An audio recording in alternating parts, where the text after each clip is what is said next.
ఈరోజు వాక్య ధ్యానము మత్తయి సువార్త 15వ అధ్యాయము 14వ వచనము. వారి జోలికి పోకుడి, వారు గుడ్డివారయ్యుండి గుడ్డివారికి త్రోవ చూపువారు. గుడ్డివాడు గుడ్డివానికి త్రోవ చూపినేడలా వారిద్దరూ గుంటలో పడుదురు గదా అనెను. ఈ వాక్యము నాకు చదివినప్పుడల్లా ఒక విషయం అర్థమవుతుంది. ఏం విషయం అంటే, చాలా మంది బైబిల్ను పూర్తిగా చదవరు, చదివిన వాక్యాన్ని కూడా సరిగ్గా అర్థం చేసుకోరు. పైగా ఆ వాక్యాన్ని వాళ్ళ అవసరానికి తగ్గట్టు మార్చుకుంటారు. వాళ్ళకి ఫలానా అవసరం ఉన్నప్పుడు ఆ అవసరాన్ని బట్టి బైబిల్లో ఉన్న వాక్యాన్ని మార్చి వాడుకుంటూ ముందుకు వెళ్తూ ఉంటారు. కానీ అసలు యేసు ప్రభువు వారు ఈ వాక్యం ద్వారా ఏం చెప్పారు, అసలు దీని ఉపమానం ఏంటి, దీని భావం ఏంటి, దీని లోతేంటి, దీన్ని దేని విషయమై చెప్పారు అనేది గ్రహించకుండా ఒక గుడ్డి వాళ్ళు నడిచినట్లు ముందుకు పోతూ ఉంటారనమాట. వాళ్ళ వేళ వాళ్ళ బైబిల్ చదువుతూ ఉంటూ వాళ్ళు ఏం చేస్తారు, ఇంకొక నలుగురికి బోధిస్తూ వాళ్ళని కూడా చెడగొడుతూ ఉంటారనమాట. అసలే వీడు గుడ్డోడు, పక్కనున్న కూడా గుడ్డోళ్ళని చేసేస్తాడు. ఎందుకంటే వీడు ఏ వేలో అయితే వాళ్ళకి వాక్యం చెప్పారో వాళ్ళు బైబిల్ చదివిన తర్వాత అదే వేలో వాళ్ళు కూడా బైబిల్ చదవడం ఆరంభిస్తారు. ఎందుకంటే మరి వీడు ఆ ప్రకారం బైబిల్ చదివాడు కదా. ఈరోజు నేను ఏమంటున్నానంటే, మీకు ఒకవేళ వాక్యం అర్థం కావాలన్నా, వాక్యాన్ని మీరు సరిగ్గా గ్రహించగలగాలన్నా ముందుగా మీరు పరిశుద్ధాత్మ కావాలని అడగండి. ప్రార్థన చేసుకోండి, ప్రభువా నాకు జ్ఞానమునివ్వండి, నాకు బైబిల్లో ఉన్న వాక్యాన్ని సరైన విధంగా వాక్యానుసారంగా అర్థం చేసుకోగలుగుటకు కృపనివ్వండి అని. అందుకే పేతురు ఒక చోట ఏమని రాస్తాడంటే, పౌలు చాలా జ్ఞానయుక్తంగా కొన్ని వచనాలు బైబిల్లో రాశారు, పౌలు రాసిన పత్రికల్లో. కానీ దాన్ని చాలా మంది అంట జ్ఞానం లేక అపార్థము చేసుకుంటున్నారంట. అందుకే ఈరోజు నేనేం చెప్తున్నానంటే, మీరు అక్కడ ఇక్కడ ఎక్కడో తిరిగి అపార్థానికి వెళ్ళి గుడ్డివారై ఉండే కంటే దేవుని సన్నిధిలో కూర్చొని పరిశుద్ధాత్మ తోడునడిగి దేవుడు ఏం చెబుతున్నారో గ్రహించి దేవుని వాక్యం అర్థం చేసుకునేలా శక్తినిమ్మని అడగండి. అప్పుడు దేవుడు ఏం రాశారు, అసలు దేవుడు మీతో ఏమి మాట్లాడాలనుకుంటున్నారనే విషయాన్ని దేవుడు మీకు బయలుపరుస్తాడు. నేను ఇలా చాలాసార్లు దెబ్బడిపోయానండి. నాకు దేవుడు తెలిసిన కొత్తలో వాక్యం అంతా నేను చదివితే నాకు ఒకలా అర్థమయ్యేది, వేరే వాళ్ళు ఇంకొక విధంగా నాకు అండర్స్టాండింగ్గా బోధించేవాళ్ళు. అప్పుడు అసలు నేను కరెక్టా వీళ్ళు కరెక్టా అని అస్సలు అర్థం కాకపోయేది నాకు. ఇలాంటి చాలా సిచ్యువేషన్స్ నేను ఫేస్ చేసినప్పుడు ఇంకా నాకు ఒకటే అనిపించింది, వాళ్ళని వీళ్ళని అడగడం కాదు, అసలు ఎదుటి వాళ్ళు సరిగ్గా చెప్తున్నారా లేదా నేను తెలుసుకోగలగాలని ప్రార్థనలో కూర్చొని ప్రభువా నాకు జ్ఞానములు దయచేయండి అని మొరపెట్టినప్పుడు దేవుడు నాకు ఒక వాగ్దానం చేశాడండి.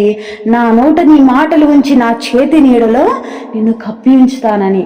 ఎప్పుడైతే ప్రభువారు నాకు ఆ వాగ్దానం చేశారో ఆ రోజు నుంచి బైబిల్ అనేది ఎలా చదవాలి, ఒక వాక్యాన్ని ఎలా తీసుకోవాలి, ఒక వాక్యాన్ని ఏ విధంగా ఆధారం చేసుకోవాలి, ఆ వాక్యాన్ని మనం సొంత ఆలోచనల చొప్పున ప్రవర్తిస్తున్నామా, ఎలా ముందుకు వెళ్తున్నాము, బైబిల్ని సరైన విధంగానే మనము బోధించగలుగుతున్నామా అనే విషయాన్ని నేను గ్రహించి ఒక్కొక్కడుగు ముందుకు వేస్తూ ఉంటానండి.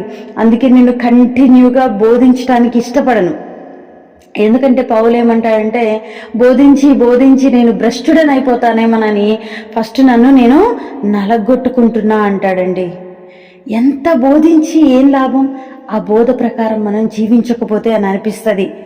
చాలాసార్లు కొన్ని రోజులు ప్రభువా ఇంకా నాలో ఏమైనా లోపాలున్నాయా, నీకు నాకు ఏమన్నా డిస్టర్బెన్స్ ఉందా, హిస్సోపుతో నన్ను కడగయ్యా, హిమం కంటే తెల్లగా కడగని నన్ను నేను సరిచేసుకుంటూ, నన్ను నేను దేవునికి అప్పగించుకుంటూ, నన్ను నేను దేవునికి సమర్పించుకుంటూ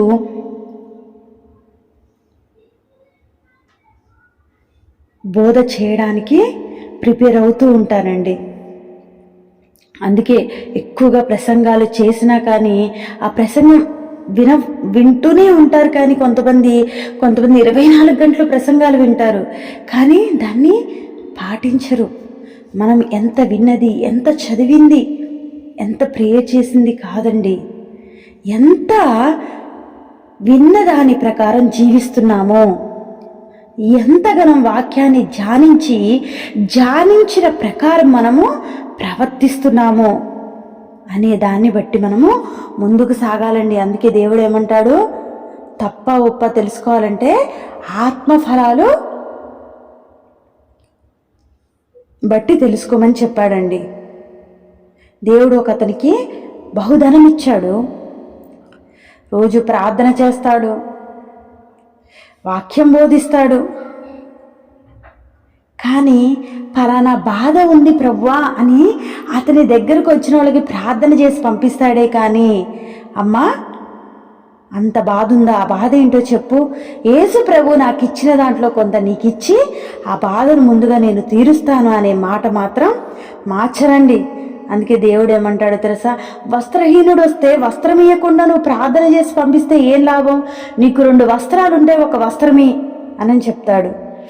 ఒక వ్యక్తి ఆకలితో వచ్చినప్పుడు నువ్వు అన్నం పెట్టకుండా ప్రార్థన చేసి నీకు ఆహారం దొరికిద్దేలే అని చెప్పినప్పుడు ఏం లాభం?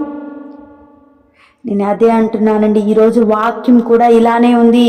గ్రుడ్డివాడు గ్రుడ్డివానికి తోవ చూపిస్తున్నాడు. వాక్యం బోధిస్తున్నారు, డబ్బులు లాక్కుంటున్నారు, బ్యాంకులు నింపుకుంటున్నారు, కానీ పేదవారికి సహాయం చేయట్లేదు, పేదవారిని ఆదుకోవడం లేదు. అందుకే అండి వాక్యం సరిగ్గా చదవండి. దేవుడు ఏం చెప్తున్నాడు? వాళ్ళు బోధ చేస్తున్నారు. ఈ 24 గంటలు మీరు బోధ వినడం వల్ల మీకు ఏం లాభం? వినండి, నేను తప్పని చెప్పట్లేదు, కానీ మీరు కూడా వాక్యం చదవండి. దేవుడు మీకు ప్రార్థన ఆత్మను దయచేసి పరిశుద్ధాత్మతో మిమ్మల్ని నింపుతాడు. మీరు కూడా వాక్యము చదివి దానిలో ఉన్న సత్యాన్ని గ్రహించి దేవుడు మిమ్మల్ని ఏ విధంగా చేయమంటున్నాడో దాన్ని బట్టి మీరు సక్రమంగా జీవిస్తూ ముందుకు కొనసాగండి. అందుకే గ్రుడ్డివారిలా మీరు వెళ్ళకుండా సరైన విధంగా మీరు వాక్యాన్ని తెలుసుకొని ఇతరులకు బోధించండి. ఎందుకంటే మీరు నరకపాలయ్యేది కాక 2 అంతలుగా మీరు వాక్యాన్ని బోధించి ఇతరులని నరకప్రాయుల్ని చేస్తున్నారండి. బోధించడం ఈజీనే, 2 అంతల నరకం తప్పుగా బోధిస్తే. ఏమంటాడు? ఈ బైబిల్లో రాసిన దాన్ని ఒక సున్నైనను ఒక పుల్లైనను యాడ్ చేస్తాంట, వాడికి నరకంలో భయంకరమైన ఘోర స్థితి ఉంటుందంట. అందుకే ఏమైనా బోధించేటప్పుడు, ఏమైనా మాట్లాడేటప్పుడు ఆచి చూచి ముందుకు వెళ్ళండి. పడిపోవడానికి ముందట గర్వము నడుచునట. ఎంత గర్వంగా ప్రవర్తించినా, ఎంత విర్రవీగినా, ఎన్ని లక్షల మంది నీ చర్చికొచ్చినా, ఎన్ని కోట్ల మంది నీ సంఘంలో ఉన్నా, దేవుడు ప్రతి ఒక్కదానికి లెక్కతో సహా అడుగుతాడండి. నీ సంఘంలో 10 మంది ఉంటే 10 మంది లెక్కను అప్పచెప్పాలి, 100 మంది ఉంటే 100 మంది లెక్క అప్పచెప్పాలి, 1000 మంది ఉంటే 1000 మంది లెక్క అప్పచెప్పాలి, 1,00,000 మంది ఉంటే 1,00,000 మంది లెక్కను అప్పచెప్పాలి, 1,00,00,000 మంది ఉంటే 1,00,00,000 మంది లెక్క అప్పచెప్పిందాక లోపలికి రానీడు. ఈరోజు నేను బోధించట్లేదు, నేను సేవ చేయట్లేదు అనుకోకండి. ఒకవేళ దేవుడు నీ ఇంట్లో వారిని రక్షించమని అంటున్నాడేమో, వాళ్ళ గురించే మొరపెట్టు. నీ స్నేహితుల్ని రక్షించమన్నాడేమో, వాళ్ళ గురించే మొరపెట్టండి.